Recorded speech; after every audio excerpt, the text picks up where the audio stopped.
आपकी gene expression और इसके साथ साथ पढ़ेंगे हम प्रोटीन सिंथेसिस की किस तरह इसमें प्रोटीन के संश्लेषण होते हैं। पहले देखते हैं जीन एक्सप्रेशन किसे कहते हैं। जीन एक्सप्रेशन मतलब जीन अभिव्यक्ति। जीन आनुवांशिकता के वाहक होते हैं। ये आनुवांशिक कारणों को एक पीढ़ी से दूसरी पीढ़ी में ले जाते हैं। साथ ही साथ प्रत्येक जीव में बहुत सारे जीन प्रेजेंट होते हैं जो विभिन्न लक्षणों का निर्धारण करते हैं। जीन्स के अंदर बहुत सारी आनुवांशिक सूचनाएं होती हैं जो एक निश्चित क्रम में या हम बोल सकते हैं एक श्रृंखला के रूप में व्यवस्थित होती है। सिंपल सी भाषा में देखें तो डीएनए में जितने भी संचित सूचना के संचरण साथ ही साथ उनका फिर से प्रकट होने वाले या लक्षणों के बनने को हम यहाँ पे जीन एक्सप्रेशन कहते हैं, जीन अभिव्यक्ति कहते हैं। जीन इन सूचनाओं को प्रोटीन के रूप में भी अभिव्यक्त करते हैं, इसलिए हम इसमें प्रोटीन सिंथेसिस की प्रोसेस देखेंगे। सबसे पहले जीन एक्सप्रेशन से पहले हम ये सारी चीजें क्लियर कर लेंगे। Denaturation, renaturation of DNA.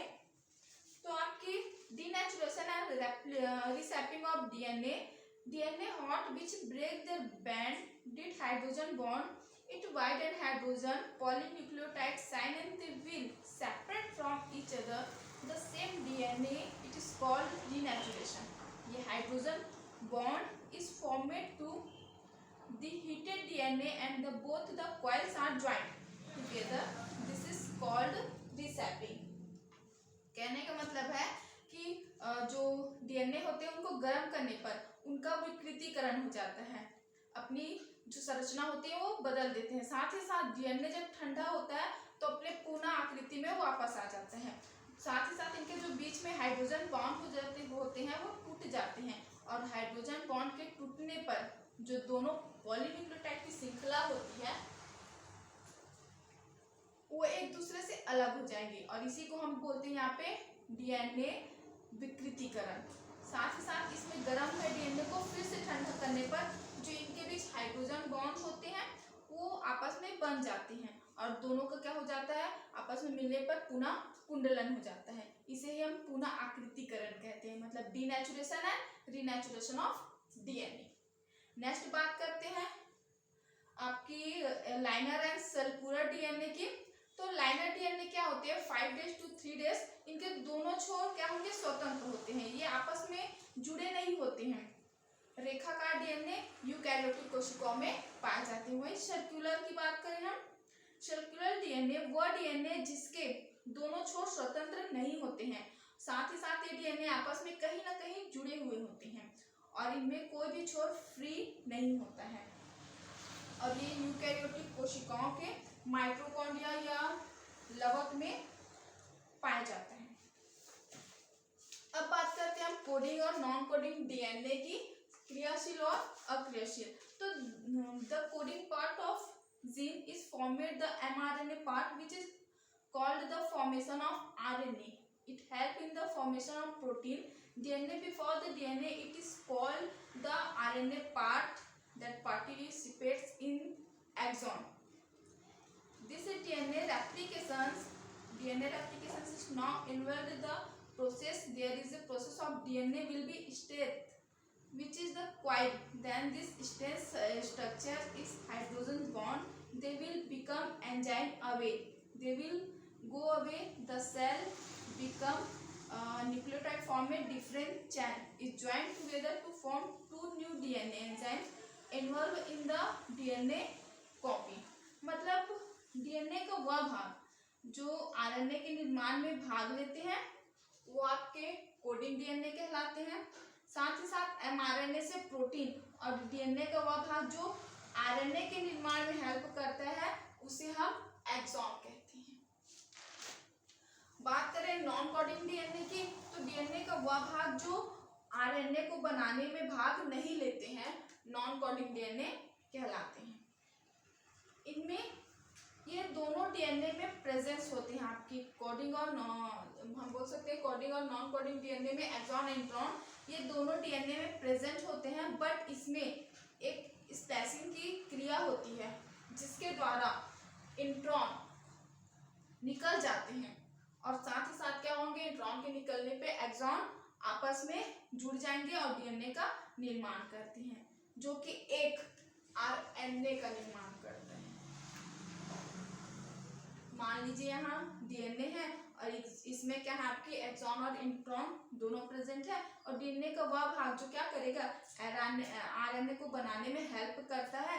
इसी प्रोसेस को हम स्प्लाइसिंग कहते हैं। Splicing means intron are removed, जिससे इंट्रॉन क्या हो जाते हैं, हट जाते हैं और एक्सॉन आपस में बाइंड हो जाते हैं। अब बात करते हैं डीएनए रेप्लिकेशन की, मतलब डीएनए प्रतिलिपिकरण।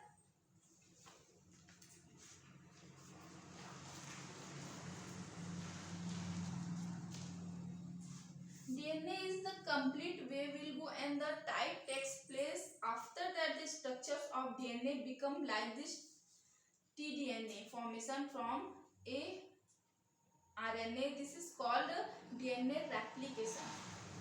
DNA replications की बात करें तो DNA प्रतिलिपिकरण को आसान शब्दों में समझा जाए तो एक डीएनए से दो डीएनए या नए डीएनए बनना, जिसे हम डीएनए प्रतिलिपिकरण कहते हैं। जैसे प्रतिलिपि मतलब अपना ही प्रति बनाता है। सिंपल सा एक डीएनए है और इसमें क्या होगी, प्रतिलिपिकरण स्टार्ट होती है और ये क्या करेगा, मुड़ा हुआ भाग होता है और जो लेंथ होती है वो सीधी रेखा में बन जाएगी। इन सबको मोड़ने के लिए एक एंजाइम रिस्पॉन्सिबल होता है। इन जो नाइट्रोजन क्षार होते हैं ना, नाइट्रोजन क्षार सीधी रेखा में परिवर्तित हो जाए इसके लिए, या हम बोल सकते हैं जो हाइड्रोजन क्षार होते हैं मध्य में उनके टूटने के बाद ये क्या करेंगे, इनके दोनों श्रृंखलाएं अलग अलग हो जाती हैं और इसके बाद पहले से कोशिका में जो न्यूक्लियोटाइड आपस में आकर के इससे जुड़ जाते हैं। चूंकि डीएनए क्या है, न्यूक्लियोटाइड का बना होता है और उसके बाद ये क्या करेगी, एक कंप्लीट दो अलग अलग कंप्लीट डीएनए संरचना बना लेती है, जो फिर क्या करेगी, घूम जाएंगे और इस तरह से एक डीएनए से दो डीएनए का फॉर्मेशन होता है। यदि डीएनए प्रतिलिपिकरण या हम बोल सकते हैं डीएनए रेप्लिकेशन, यह प्रोसेस में कई चीजें जुड़ी होती है। इस डीएनए रेप्लिकेशन में कई चीजें जुड़ी हुई होती है, बहुत सारे एंजाइम भी प्रेजेंट होते हैं। इसकी एक प्रोसेस होती है।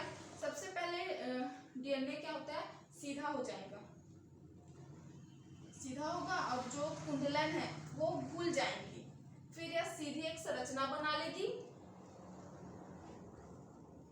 इसके मध्य में जो हाइड्रोजन बॉन्ड होते हैं वो टूट जाएंगे और जिससे दो श्रृंखलाएं अलग हो जाएंगी। अब कोशिका में पहले जो न्यूक्लियोटाइड उपस्थित होते हैं या हम बोल सकते हैं न्यूक्लियोटाइड आपस में जो जुड़ करके दो नए डीएनए का फॉर्मेशन करते हैं। अगर इसकी प्रोसीजर हम देखें तो इसके लिए डीएनए रेप्लिकेशन में कुछ एंजाइम इन्वॉल्व होते हैं, जिनमें सबसे पहला होता है आपका टोपोआइसोमेरेज, सेकेंड हेलिगेज और तीसरी आपकी होती है डीएनए पॉलीमेरेज। साथ ही साथ डीएनए पॉलीमेरेज मुख्य एंजाइम होते हैं जो डीएनए को बनाने में या बोल सकते हैं डीएनए को बनने के लिए उत्प्रेरित करते हैं। इसमें सभी एंजाइम्स को अलग अलग देखते हैं। सबसे पहले बात करते हैं हम टोपोआइसोमेरेज की। तो जब सबसे पहले इस डीएनए पर जब टोपोआइसोमेरेज एंजाइम आता है तो क्या करेगा, वो सीधी रेखा में चलते हुए इसका जो घुमा हुआ सरफेस होता है ना, जो कुंडलन होती है, उसको क्या करेगा, सीधा बना देता है। ठीक, माना टोपोआइसोमेरेज आया यहाँ से यहाँ तक चल कर गया, मतलब इसका काम बस इतना है कि ये जो घुमा हुआ है उसे खोलना। अब एक अन्य एंजाइम आएगा हेलिगेज।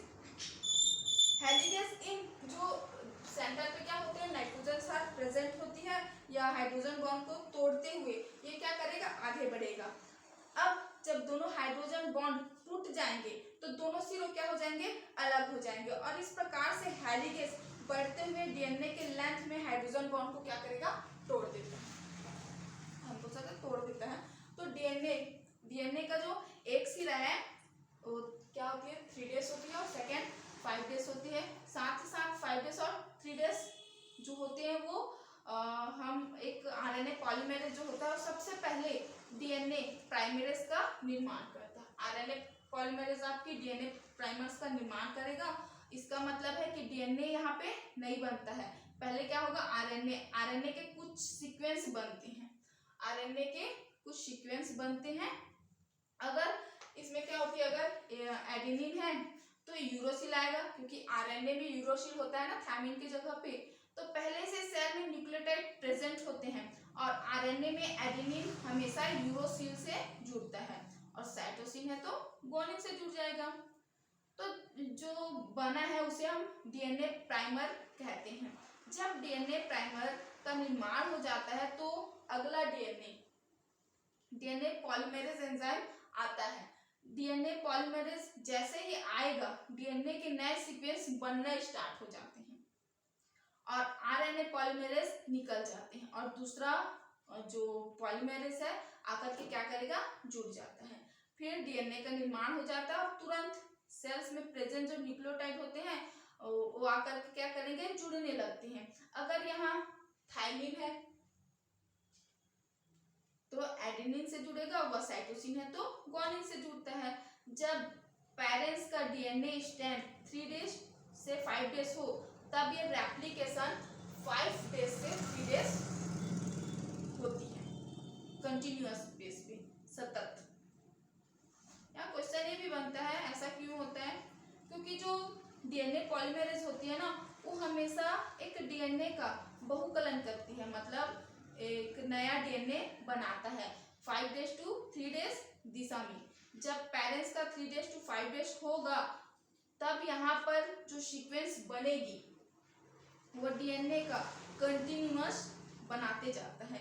इसी स्ट्रैंड को हम लैंडिंग स्ट्रैंड कहते हैं। लैंडिंग स्ट्रैंड कहेंगे कि जिस दिशा में पेरेंट्स का स्ट्रैंड है 5 से 3 डेज, तो जब डीएनए 3 डेज से 5 डेज या 10 बोल सकते हैं असतत या डिसकंटिन्यूअस होगा, इनके सीक्वेंस में ये हम सीक्वेंस जो नाइट्रोजन क्षार की सीक्वेंस होती है एडेनिन से थायमिन, थायमिन से एडेनिन, साइटोसिन से गुआनिन, बस यहीं तक रुक जाता है।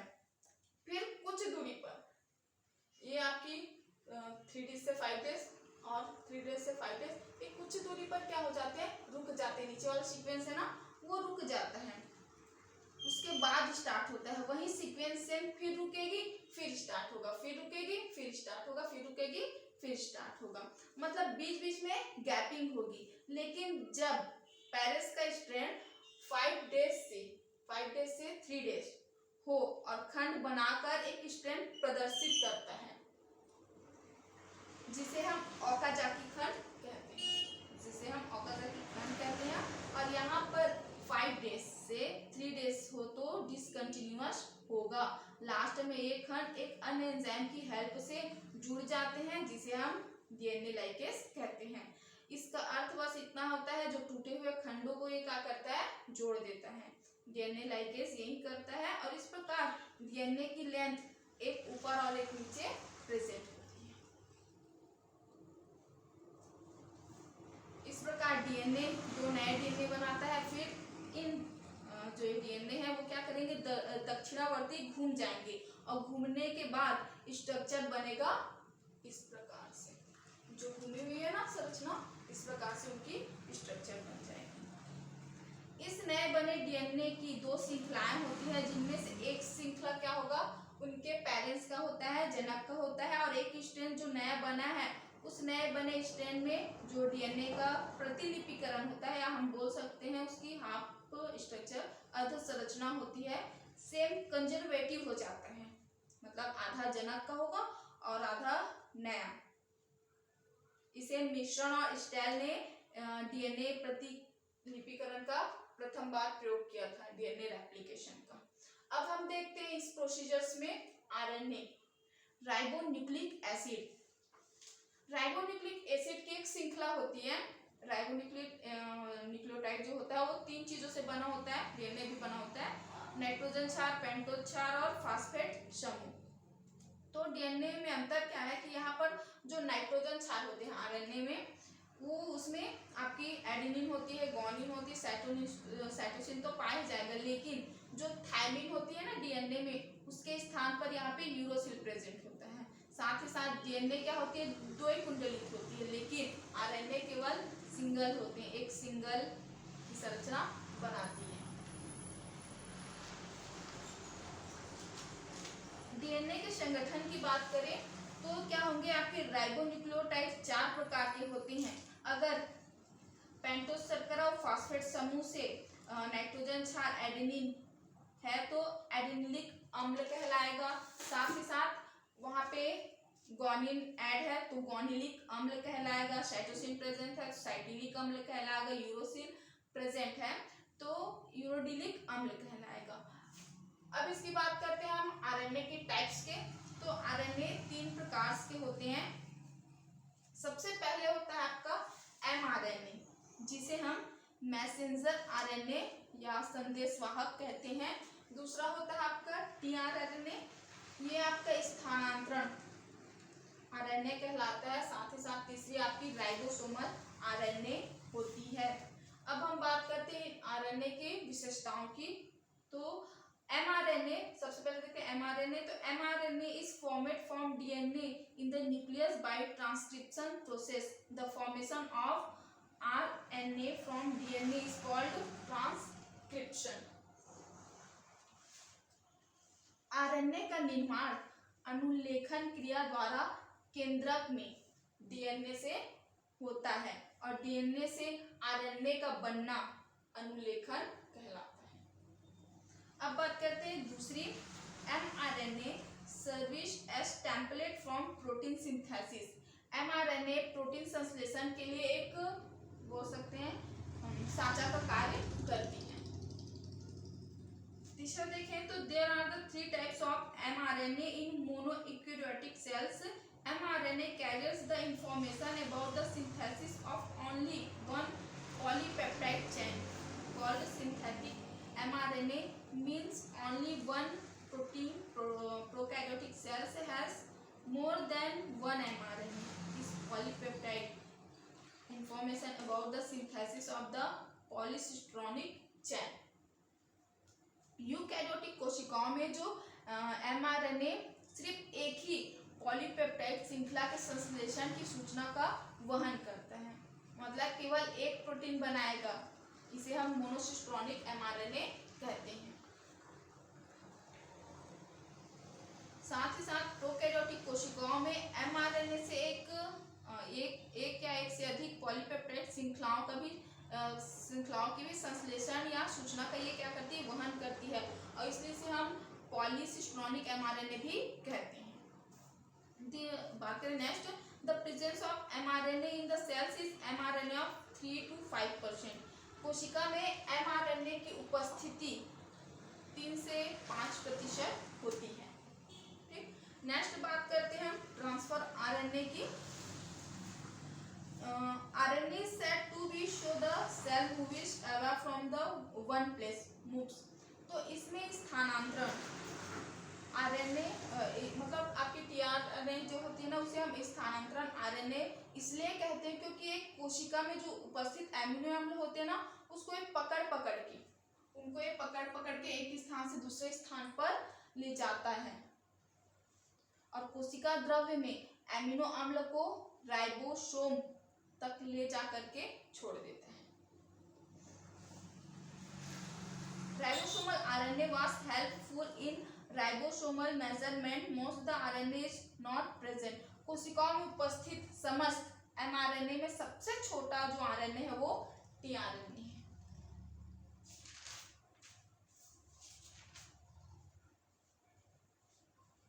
साथ ही साथ ये क्या होती है, आपकी वाटर सॉल्युबल होती है, जल में विलय होते हैं, और इस कारण से हम सॉल्युबल आरएनए भी कहते हैं।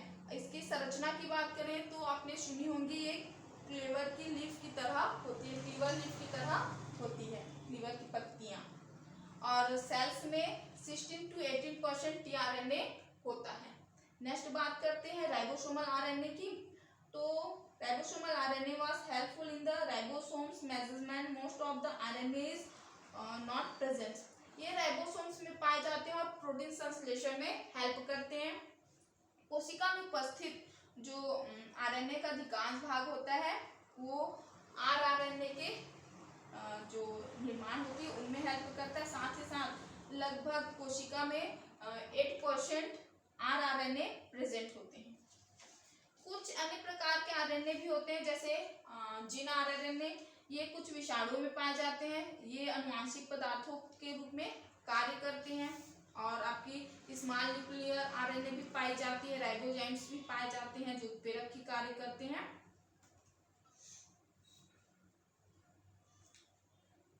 यहाँ आपके जो जीन एक्सप्रेशन है उनमें सबसे पहले डीएनए से डीएनए बनने को हम रेप्लिकेशंस कहते हैं, फिर डीएनए से एमआरएनए बनने को ट्रांसक्रिप्शंस कहते हैं, और एमआरएनए से प्रोटीन बनना ट्रांसलेशन कहलाता है। सबसे पहले देखते हैं ट्रांसक्रिप्शन, अनुलेखन।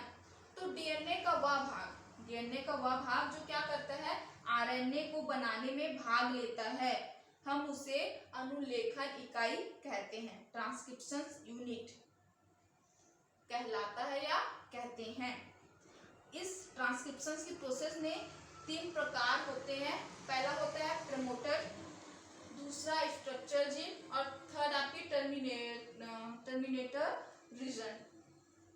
यहाँ जीन है, टर्मिनेटर रीजन्स होते हैं। ये तीनों ट्रांसक्रिप्शन की प्रोसेस को क्लियर करते हैं। सबसे पहले देखते हैं हम यहाँ पे, जैसे मान लेते हैं ये डीएनए का स्ट्रक्चर है। मान लीजिए डीएनए का वह भाग जो क्या करेगा, डीएनए का वह भाग जो ये वाली सेक्शन उन्नायक कहलाती है, साथ ही साथ इसके आगे का जो भाग होता है इतना, वो क्या कहलाएगा, आपका संरचनात्मक जीन कहलाएगा। उसके बाद लास्ट वाली आपकी समापक भाग कहलाएगी। ये हर डीएनए पर इस तरह सीरियल वाइज ही अरेंज होते हैं। डीएनए से आरएनए बनने, फिर आरएनए पॉलीमरेज बनेगा जो एंजाइम हेल्प करता है, साथ ही साथ डीएनए से आरएनए बनने को क्या करेगा, उत्प्रेरित करता है। अब देखते हैं हम प्रमोटर को। प्रमोटर जीन की बात करें तो डीएनए का यह भाग जिसमें विशिष्ट क्षार क्रम पाए जाते हैं जो आरएनए पॉलीमरेज को जुड़ने को प्रेरित करते हैं, जिसमें आरएनए उन्नायक, आपके आरएनए पॉलीमरेज है ना, आरएनए उन्नायक पर आकर के जुड़ जाते हैं। फिर उसके बाद इसमें सिग्मा कारक आता है।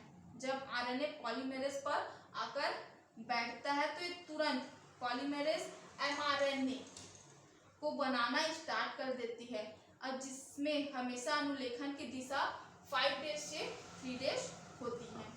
तो इसके लिए जनक इनके जीन स्ट्रैंड क्या होगी, 3 डेज से 5 डेज होनी चाहिए, तभी आरएनए का फॉर्मेशन होगा, जिसमें टेम्पलेट स्ट्रैंड कहते हैं, क्योंकि एक डायरेक्शंस पे ही हो रही है ना। मतलब डीएनए रेप्लिकेशन में 2 स्ट्रैंड बनाता है, लेकिन आरएनए स्ट्रैंड में केवल एक ही स्ट्रैंड बनता है 3 डेज से 5 डेज।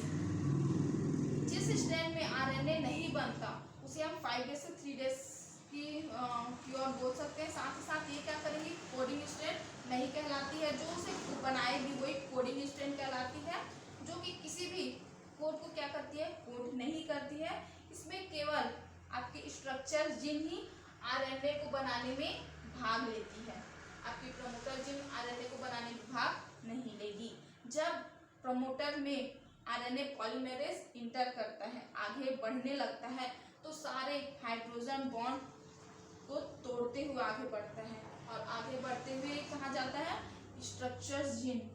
और स्ट्रक्चर जीन का वह भाग खुल जाता है, साथ ही साथ इनके खुलने पर इनके बीच जो नाइट्रोजन क्षार होती है, नाइट्रोजन क्षार जो प्रेजेंट है, इनके बीच हाइड्रोजन बॉन्ड है वो टूटने लगते हैं, दोनों सिरे क्या हो जाएंगे, अलग हो जाएंगे। और इस प्रकार यहाँ एमआरएनए में आरएनए का बनना स्टार्ट हो जाता है। जैसे ही आरएनए पॉलीमरेज प्रमोटर से होकर स्ट्रक्चर जीन और स्ट्रक्चर जीन से होकर टर्मिनेटर रीजन तक पहुंचती है, वहां पर जाके सिग्मा कारक क्या हो जाते हैं, हट जाते हैं, और दूसरा कारक रो आकर के जुड़ जाता है, जिससे ट्रांसक्रिप्शन की प्रोसेस स्टार्ट हो जाती है।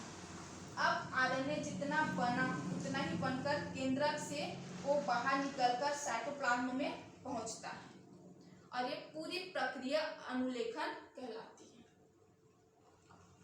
इस प्रोसेस को इलॉन्गेशंस भी कहते हैं।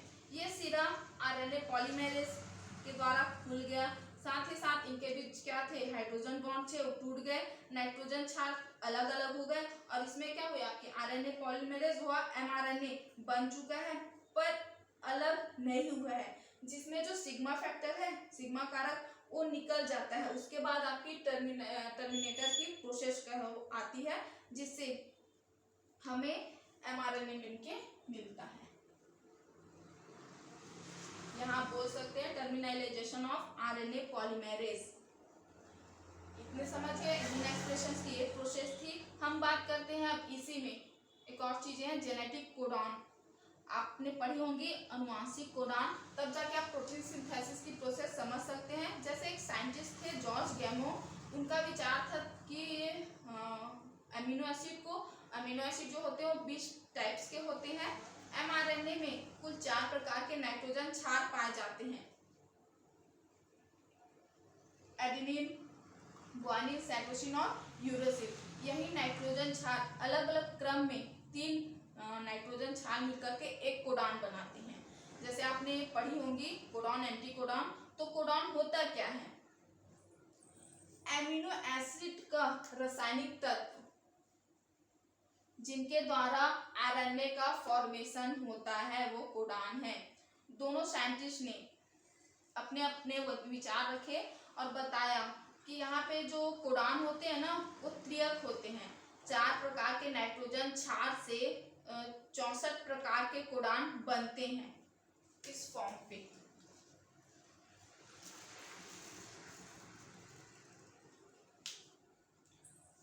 जब नाइट्रोजन क्षार 3 के फॉर्म में होता है, तब जब डीएनए से आरएनए बन जाता है तो इनमें क्या होती है? 2 चीजें होती है, हमने आपको बताया था, एक्सॉन और इंट्रॉन। इनमें जो एक्सॉन वाला भाग है वो क्या होता है? क्रियाशील होता है और इंट्रॉन वाला अक्रियाशील होता है। जिस कारण एक प्रॉब्लम आता है कि इसमें जैसे कोई भी क्रियाशील होती है, एक्सॉन वाला भाग तो हमेशा क्रियाशील होता है और इंट्रॉन जब आ जाता है तो वो भाग अक्रियाशील होता है, जब प्रोटीन निर्माण में भाग नहीं लेता है। इस स्प्लिसिंग के द्वारा सभी इंट्रॉन क्या हो जाते हैं? अलग हो जाते हैं, जिससे इसमें आरएनए जो बनेगा उनके पास एक्सॉन हो, इंट्रॉन ना हो, तो उसे हम एमआरएनए कहते हैं।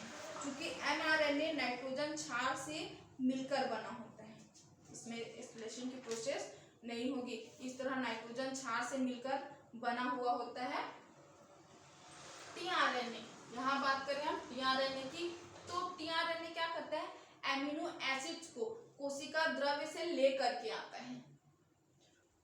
टीआरएनए जो होते हैं 20 प्रकार के एमिनो एसिड को, टीआरएनए 20 प्रकार के एमिनो एसिड को कोड करने के लिए एंटीकोडॉन होता है, जो अलग अलग एमिनो एसिड को कोड करते हैं। 20 प्रकार के एमिनो एसिड को 64 कोडॉन कोड करते हैं। साथ ही 4 नाइट्रोजन क्षार होते हैं ना, वो 64 कोडॉन बनाते हैं, लेकिन उसमें भी केवल 61 ही सक्रिय होते हैं और ये ही कोडॉन को कोड करते हैं।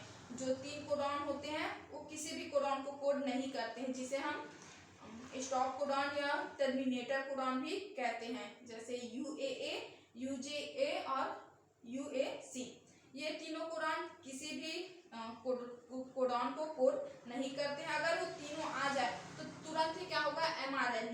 एमआरएनए पर जो प्रोटीन संश्लेषण की क्रिया होती है वो बंद हो जाएगी और इन 61 कोडॉनों में से जो एयूजी होता है, जो एमआरएनए में प्रोटीन सिंथेसिस की जो प्रोसेस होती है उससे बनना स्टार्ट करती है। एयूजी आया ना तो समझिएगा प्रोटीन संश्लेषण की प्रोसेस स्टार्ट हो गई। एयूजी ये आपके स्टार्ट कोडॉन भी कहलाते हैं। साथ ही साथ 3 जो सक्रिय नहीं है, यूएए, यूजीए और यूजीए, यूएसी, वो तीनों स्टॉप कोडॉन है। स्टार्टिंग कोडॉन आपकी एयूजी और स्टॉप कोडॉन आपकी तीनों। जैसे ही मान के चलिए, हाँ, जैसे ही एयूजी तो सी से प्रोटीन फॉर्मेशन नहीं होगा। पहले आरएनए देखेगा, पहले क्या करेगा? आरएनए देखेगा कि कहीं पे भी एयूजी है, तब ये क्या करेगा? प्रोटीन संश्लेषण की प्रोसेस को स्टार्ट करेगा। एयूजी के लिए उसका एंटीकोडॉन क्या हो जाएगा? एडेनिन हमेशा किससे जुड़ती है? यूरोसिल से। यूरोसिल हमेशा किससे जुड़ता है? एडेनिन से। और ग्वानिन हमेशा किससे जुड़ता है? साइटोसिन से। जस्ट उसका एंटीकोडॉन बन जाएगा। ये हम आरएनए बना रहे हैं, एमआरएनए से प्रोटीन सिंथेसिस हो रही, तो यहाँ डीएनए नहीं आरएनए बन रहे हैं। मान लीजिए यहाँ कोई भी एमिनो एसिड मान लेते हैं मिथियोनिन है, जिसको कोड करने के लिए AUG कोडॉन फिक्स होता है, जिसका एंटी कोडॉन क्या हो जाएगा UAC। टीआरएनए एंटी कोडॉन को क्या करेगा ले करके आता है, जब दोनों क्या हो जाएंगे मैच होगा, मैच कर जाएगा, तब एमिनो अम्ल को क्या करेगा आपका टीआरएनए छोड़ देता है। ठीक, दूसरा मान लेते हैं कि दूसरा एमिनो एसिड को एंटीकोडॉन आया, तो जैसे ये दूसरा टीआरएनए जब आता है तो एंटीकोडॉन को चेक करेगा, एंटीकोडॉन क्या करेगा अपने कोडॉन को चेक करेगा। जैसे मान लेते हैं यहाँ पर UUC है, तो इनका एंटीकोडॉन क्या हो जाएगा एडेनिन एडेनिन गुआनिन। तो वो क्या करेगा, वो भी अपना जो एमिनो एसिड है उसे छोड़ करके चला जाएगा, पर यहाँ याद रखिएगा वो एमिनो एसिड को लेकर के आता है, एंटीकोडॉन कोडॉन मिलने पर ही वहां पे छोड़ता है, उसके बाद जो टीआरएनए आया है वो छोड़ने के बाद चला जाता है, यहाँ पे रुकते नहीं जाता है, वो चला जाता है। साथ ही साथ एमिनो अम्ल जिसका एंटीकोडॉन ACU है, उसका कोडॉन हो जाएगा UGA।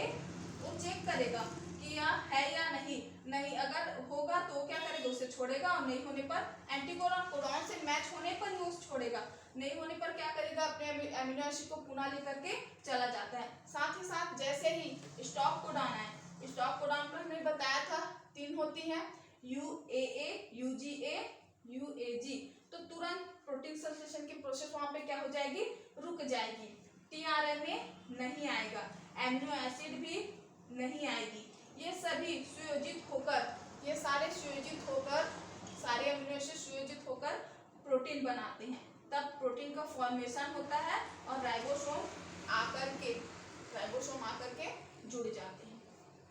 अनुवांशिक कूट 64 होते हैं, कितने होते हैं 64, जिसमें से केवल 61 ही एक्टिव होते हैं, जिसमें से 3 इनएक्टिव होते हैं। नाइट्रोजन क्षार होते हैं जो 64 कोडॉन को कोड करते हैं। यहाँ बात करें हम जेनेटिक कोडॉन की, तो कुछ उनमें विशेषताएं होती हैं, जैसे कोडॉन हमेशा त्रिक होते हैं, ये ट्रिपलेट फॉर्म में ही होंगे, जैसे स्टार्टिंग कोडॉन आपकी AUG, तो ये ट्रिपलेट फॉर्म पे ही होते हैं, ये नाइट्रोजन क्षार से मिलकर के बने होते हैं। एक कोडॉन केवल एक एमिनो एसिड को कोड करता है, एक कोडॉन दूसरे कोडॉन को कोड नहीं करते हैं, जिसे हम कॉम्बिनेशन कोड भी कहते हैं। साथ ही साथ इनमें स्टॉप कोडॉन भी प्रेजेंट होते हैं। 64 में एक्शन कोडॉन सक्रिय होते हैं और साथ ही साथ 3 क्या होते हैं निष्क्रिय होते हैं, या हम बोल सकते हैं असक्रिय होते हैं। AUG दोहरा कार्य करता है, यहाँ पे आपकी AUG जो स्टार्टिंग कोडॉन है वो ट्रांसलेशन प्रोसेस को भी क्लियर करती है, ये मिथियोनिन को कोड करती है। हम बात करें यहाँ प्रोटीन सिंथेसिस की क्रिया को, तो प्रोटीन संश्लेषण इसमें इन चारों की आवश्यकता होती है, राइबोसोम, टीआरएनए, एमआरएनए और एमिनो एसिड। राइबोसोम्स 2 प्रकार के होते हैं, एक 70S प्रकार की होती है और दूसरी एक 80S प्रकार की होती है, दूसरी 70S प्रकार की होती है। ह्यूमन में दोनों होते हैं, लेकिन 80S मुख्य होता है जो कोशिका द्रव्य में प्रेजेंट होती है। 80S प्रकार के सब यूनिट जिसे हम 60S से शो करते हैं, वही हम स्मॉल को 40S से शो करते हैं। राइबोसोम में दोनों खंड पहले में होते हैं, या हम बोल सकते हैं अलग अलग होते हैं, जिसमें टीआरएनए आकर के एमआरएनए से बाइंड होता है। अब एमआरएनए में प्रोटीन संश्लेषण की क्रिया शुरू होती है। हमने डीएनए का रेप्लिकेशन बनना देख लिया, अब डीएनए से एमआरएनए किस तरह होगी, उसके बाद प्रोटीन सिंथेसिस होगी जिसे ट्रांसलेशन कहते हैं। तो एमआरएनए से प्रोटीन किस तरह बनेगा ये देखते हैं। प्रोटीन संश्लेषण की क्रिया शुरू हो जाती है जब एमआरएनए पर AUG, ये क्या आपकी स्टार्ट कोडॉन है, जिसमें टीआरएनए राइबोसोम के साथ आकर के जुड़ेगा। ये पूरी राइबोसोम्स है, जिसमें ये आपकी लार्ज यूनिट है और ये स्मॉल सब यूनिट।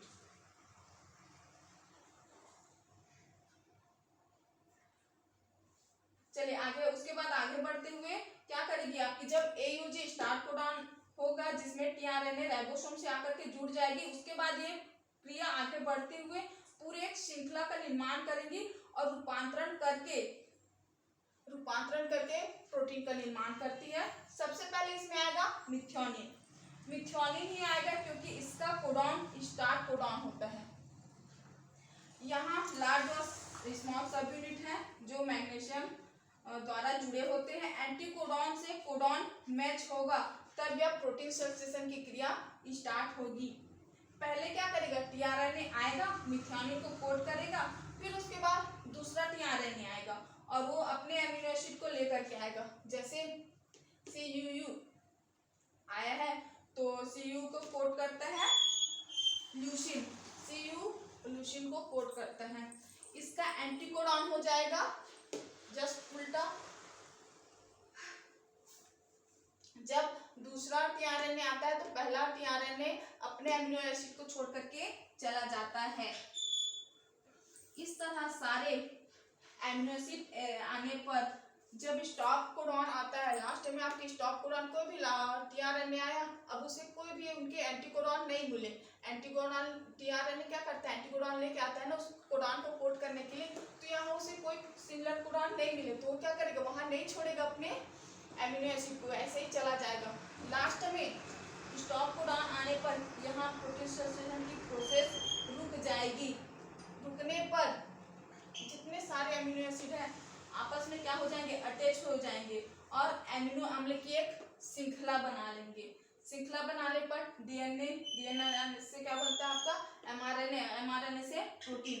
तो प्रोटीन ढेर सारे अमीनो एसिड का बना होता है, ये आपस में संघनित होकर प्रोटीन की संरचना बनाते हैं। ये आपने इसमें पढ़ी होंगी सेंट्रल डोग्मा में, central dogma of molecular biology में क्रिक ने सन 1958 में इसे प्रस्तुत किया था। उन्होंने बताया था कि अनुवांशिक सूचनाएं एक दिशात्मक रूप से वर्क करती हैं। जो अनुवांशिक सूचना होती है वो डीएनए से डीएनए में ट्रांसफर होती है, फिर ट्रांसक्रिप्शन की प्रोसेस के द्वारा एमआरएनए पर क्या होगी, ट्रांसक्रिप्शन की प्रोसेस के द्वारा एमआरएनए पर सूचना प्रोवाइड कराएगी से, फिर ट्रांसलेशन के द्वारा प्रोटीन पॉलीपेप्टाइड में स्थानांतरित हो जाती है और इस पूरी प्रक्रिया को हम central dogma of molecular biology कहते हैं। आणविक जीव विज्ञान का सेंट्रल डोग्मा कहलाता है जो one way follow of information show करता है। सभी जीवों में सूचना का प्रभाव यही होता है कि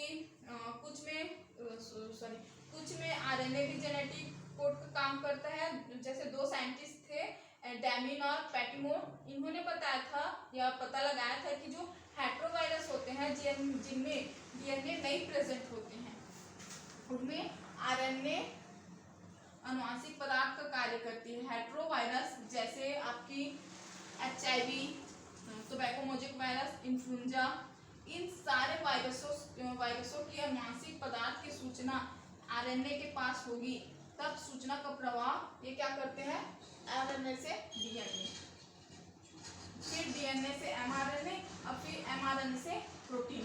तो इन विषाणुओं में सूचना का प्रभाव विपरीत होता है जिसे हम रिवर्स डोग्मा बोलते हैं।